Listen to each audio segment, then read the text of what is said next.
કોફોજ સાથે, કારણ કે હેડલાઇન નંબર્સ થોડા કન્ફ્યુઝિંગ લાગી રહ્યા હતા, પરંતુ એક ઘણા વન ઓફને અને સાથે અધિગ્રહણની અસર આપણને પરિણામમાં જોવા મળી રહી છે.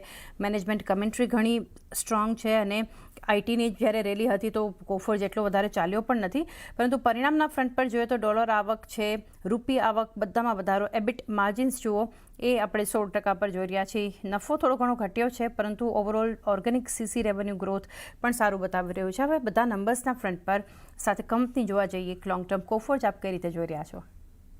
કે અગર આઈટીમાં વાત કરીએ તો બહુ રેર કંપની છે જે આઈ થિંક કોફોજ એક એમાંથી છે કે જે કન્સિસ્ટન્ટલી કમ્પેરેટિવલી પરફોર્મન્સ આપી રહ્યું છે.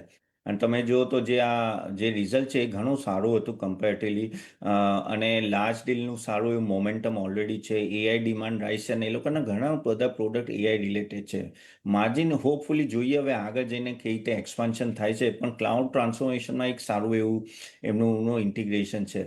બસ એક આપણે જોવું પડશે કે યુએસ મેક્રો લેવલે આઈ થિંક ત્યાં તો બુલિશનેસ છે, તો એમાં કંઈ અગર ત્યાંના બધા કસ્ટમર જો તમારી સાથે નેગોશિએટ કરે તો માર્જિન પર ઇમ્પેક્ટ આવી શકે છે. અને ક્લાયન્ટનું કોન્સન્ટ્રેશન થોડું છે.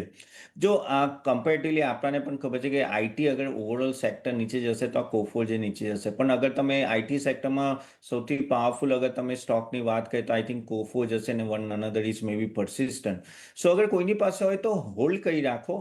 નવી બાઇંગનું હું અહીંયા ના જ પાડીશ હમણાં કે I am not too much bullish on IT. I think થોડું વેઇટ કરવું જોઈએ, પણ ઓફકોર્સ અગર એન્ટર કરવું જોઈએ એકાદ ક્વાર્ટરમાં કે હવે તો I think Coforge will be the one, but I think થોડું જોઈને ચાલો તો વધારે સારું. હજી પણ બીજા બધા સેક્ટર થોડા એટ્રેક્ટિવ લાગે છે, નો ડાઉટ. આઈટી આપણને લાગે કે બોટમ આઉટ થયું, પણ મને લાગે છે કે થોડું કોન્સોલિડેશન થશે. સો હોલ્ડ કરી નાખવાની હમણાં રાય રહેશે.